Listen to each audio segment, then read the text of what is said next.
wabarakatuh. Waalaikumsalam warahmatullahi wabarakatuh. wabarakatuh. Hai teman-teman, gimana kabarnya hari ini? Hai Halo. Teteh. Baik kakak. Baik, Teh, baik. Baik, perkenalkan kami dari kelompok 4.1 peserta pelatihan dasar CPNS Kabupaten Ciamis Angkatan 5 tahun 2022. Pada kesempatan kali ini, kami akan berdiskusi mengenai pelaksanaan penyelenggaraan pemerintah dalam upaya mewujudkan smart governance. Sebelum kita berdiskusi, kita perkenalan dulu ya. Jadi dari yang pertama, saya Latifah Nurul Aini, NDH 14, sebagai moderator bertugas di UPTD Puskesmas Ciaurbeti, Kabupaten Ciamis sebagai ahli pertama sanitarian.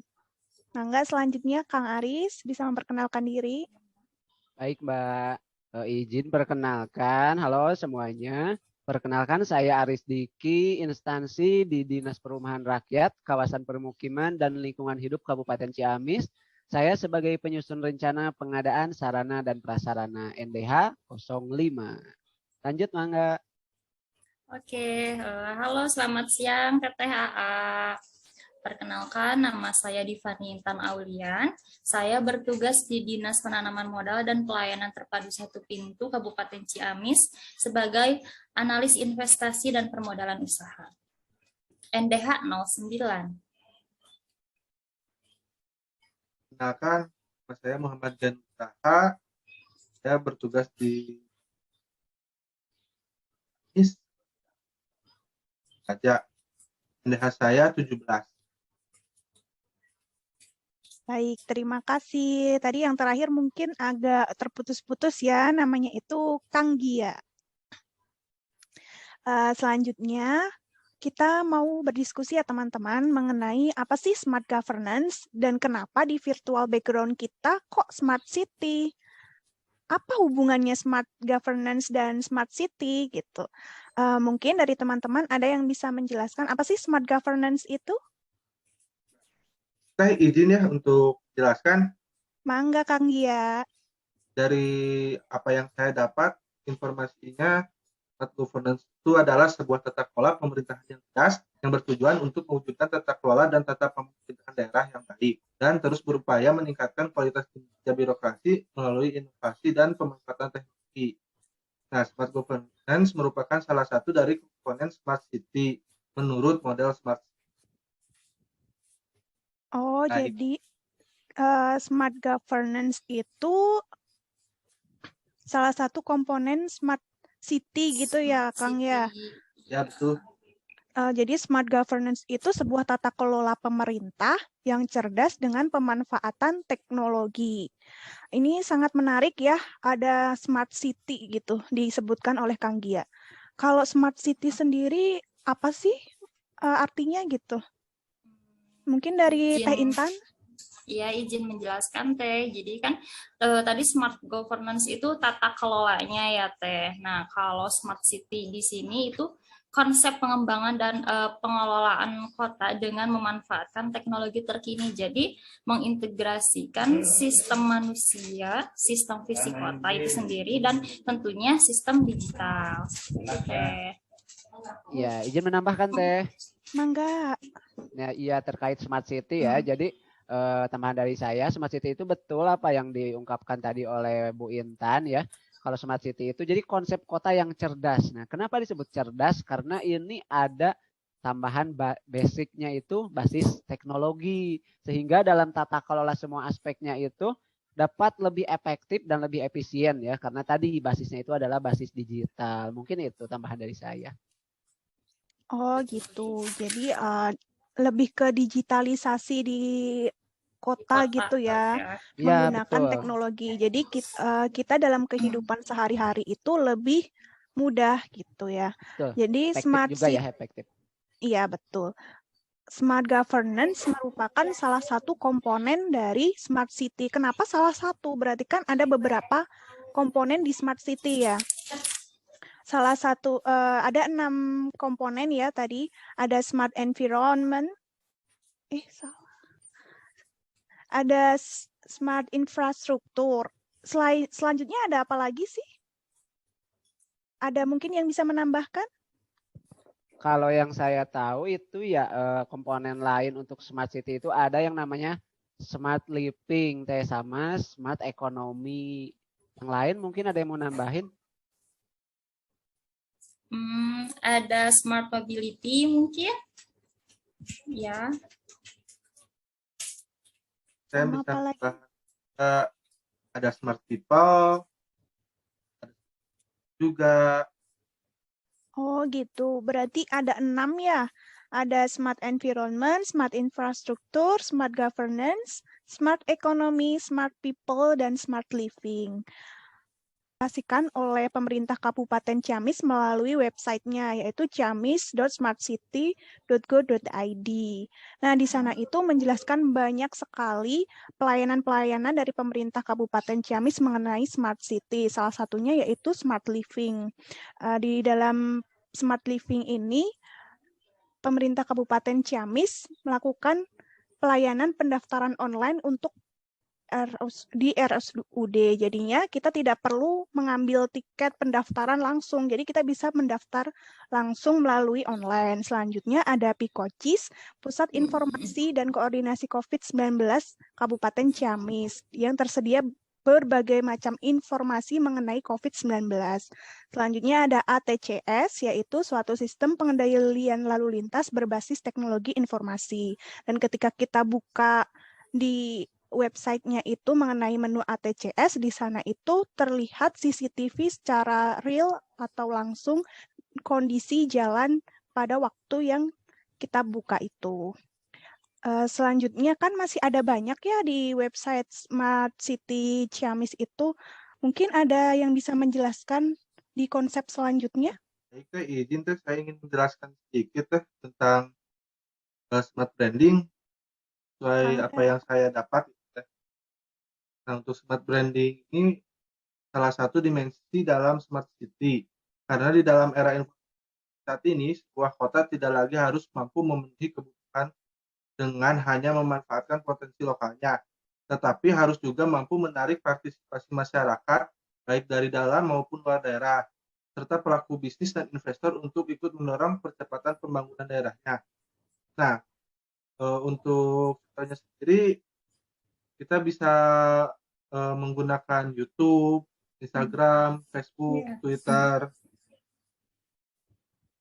Oh iya, satu lagi ada juga galuh virtual untuk contohnya. Iya, Kang Gia mau nanya dong. Boleh. Ya, apa sih sasaran dari smart branding itu? Ingin menjelaskan ya. Untuk sasarannya sendiri yaitu untuk membangun dan memasarkan pariwisata, membangun platform dan memasarkan daerah, dan yang terakhir membangun dan memasarkan wajah kota. Nah, itu. Jadi ada memasarkan itu ya kayak mengenalkan pariwisata yang ada di ini ya di Ciamis. Nah, kalau branding wisata di Ciamis itu Kang Gia apa aja sih yang ini yang rame-rame gitu? Soalnya kan saya asli Tasik nih, kurang tahu terkait branding wisata di Ciamis. Bisa dijelaskan mungkin? Tuh, sekarang kan udah mulai banyak bangun wisata. Saya kurang tahu yang baru-baru itu, cuma ada yang udah lama itu kayak itu Panjalu, itu kan bisa dipakai untuk wisata religi, wisata ziarah.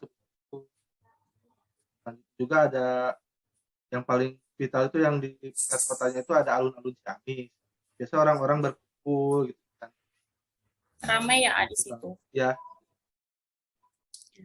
Ternyata banyak banget ya tempat wisata di Ciamis, dan itu aja yang dulu gitu. Kalau yang sekarang mungkin sudah bertambah. Nah, setelah dijelaskan oleh Kang Gia mengenai konsep branding, ada konsep selanjutnya nih yang sudah diterapkan di Kabupaten Ciamis.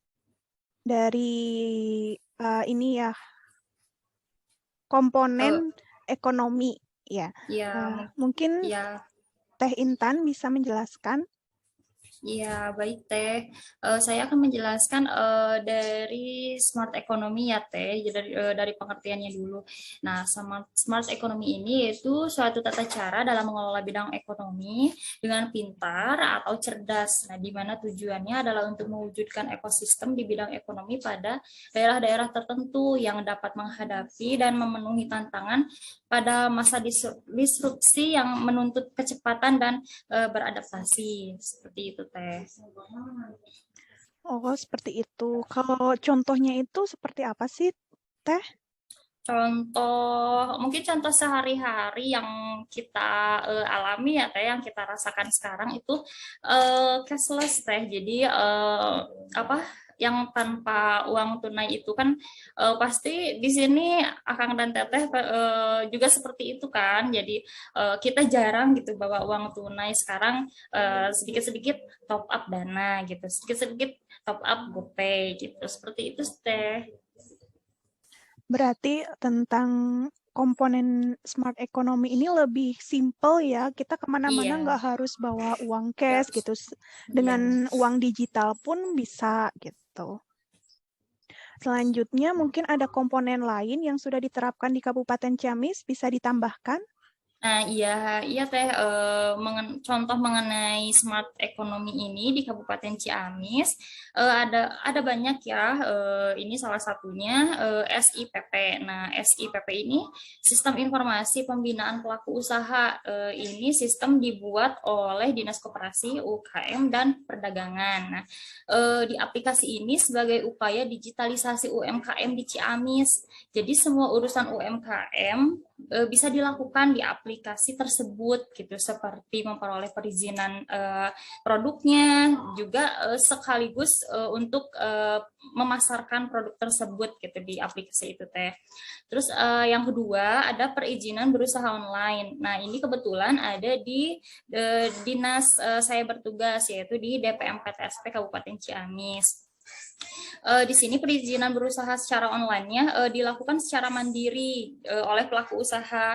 Jadi bisa diakses sendiri dari gadget masing-masing gitu. Namun pihak DPM PTSP juga melakukan pelayanan berbantuan jika pelaku usaha masih kurang memahami sistem tersebut.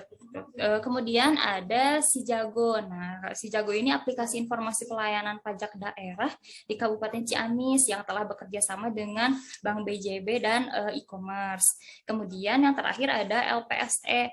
LPSE ini sistem layanan pengaduan barang dan jasa secara elektronik. Jadi di mana semua proses pengadaan dilakukan secara daring. Seperti itu Teh. Wah, sangat memudahkan masyarakat sekali ya dalam smart economy yang sudah diterapkan di Kabupaten Ciamis. Jadi setelah tadi kita membahas komponen smart living, smart branding, smart economy, dan ini dilihat di websitenya ternyata ada smart environment yang kalau dilihat itu berhubungan erat dengan dinas atau instansinya dari Kang Aris ya. Kang Aris bisa dijelaskan nggak sih smart Oh iya. environment itu tuh apa gitu? Iya benar Teh. Jadi di Smart City-nya Ciamis itu ada smart environment. Nah, smart environment itu di situ hanya ada satu-satunya yaitu terkait bank sampah.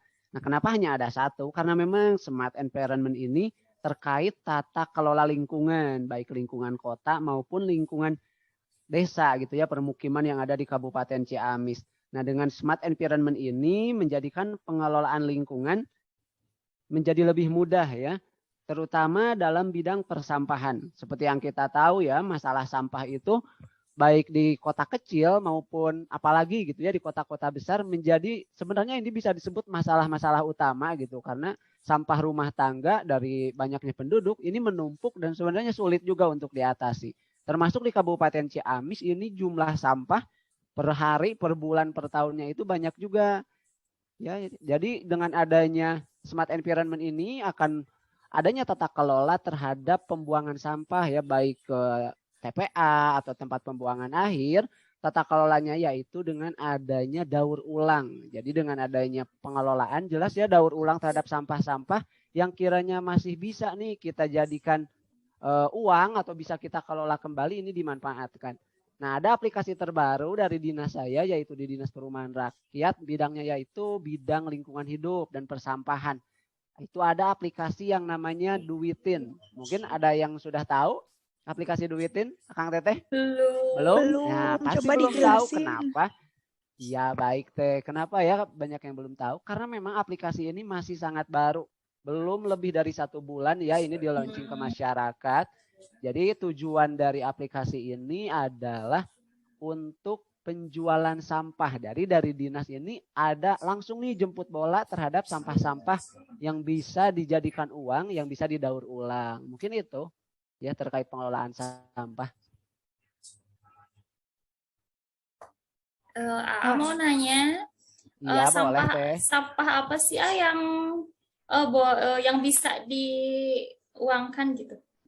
Yang didaur ulang ya? Iya, ya yang terkait kalau sampah yang bisa didaur ulang atau bisa jadi uang lagi tentunya yaitu sampah seperti ini, plastik, botol plastik, kemudian kayak kaleng-kaleng, kardus. Nah, itu kan bisa didaur ulang tuh, bisa dibuat jadi kerajinan lagi. Kayak plastik kan bisa dibuat alat-alat rumah tangga kecil, misalnya jadi ember atau jadi tempat tempat sendok, tempat sabun. Jadi itu bisa tuh dijemput nanti bisa jadi uang langsung. Nah, selain yang jadi uang, di dinas kami ada juga bank sampah itu jual sampah untuk bayar pajak. Nah, keren kan? Kita jual sampah itu bisa bayar pajak tuh dari situ. Jadi gak jadi uang tapi buat bayar pajak. Misalnya ada yang jawab gini, saya kan gak punya motor, misalnya saya bayar pajak apa, tapi kan suka ada tuh pajak kayak PBB gitu, bisa pajak-pajak yang seperti itu juga bisa dibayar dari sampah. Wah, ternyata keren sekali ya aplikasi dan program terbaru yang diwujudkan di instansinya Kang Aris untuk smart environment. Jadi nggak nyangka sekali sampah yang sebenarnya kalau kita lihat tidak ada nilainya, ternyata ada nilainya gitu dan bisa menjadikan uang bahkan untuk membayar pajak. Selanjutnya, karena kita sudah membahas ya beberapa komponen dari Smart City, dan ternyata di Kabupaten Ciamis ini sudah menerapkan mengenai Smart City gitu. Selanjutnya jadi apa sih? Jadi nggak kalah ya Teh sama Bandung. Iya, betul. Dan sebenarnya masih banyak sekali gitu. Mungkin program-program baru yang lagi dikembangkan oleh Kabupaten Ciamis untuk mewujudkan Smart City seperti itu. Mungkin ada yang mau menambahkan lagi? Oke, kalau tidak ada, jadi kita bisa menarik kesimpulan ya teman-teman, ternyata hubungan antara smart governance itu sangat penting untuk mewujudkan smart city. Apalagi kita sebagai seorang ASN harus berkontribusi untuk memanfaatkan teknologi supaya menjadi smart ASN yang bisa memanfaatkan teknologi sesuai dengan tupoksinya masing-masing untuk mendukung pelaksanaan penyelenggaraan pemerintah dalam upaya mewujudkan smart governance yang merupakan komponen penting dalam terwujudnya smart city, terutama di Kabupaten Ciamis. Baik, sekian diskusi dari kelompok kami. Apabila ada salah perkataan maupun perbuatan, kami mohon maaf. Wassalamualaikum warahmatullahi wabarakatuh. Waalaikumsalam Waalaikumsalam warahmatullahi wabarakatuh.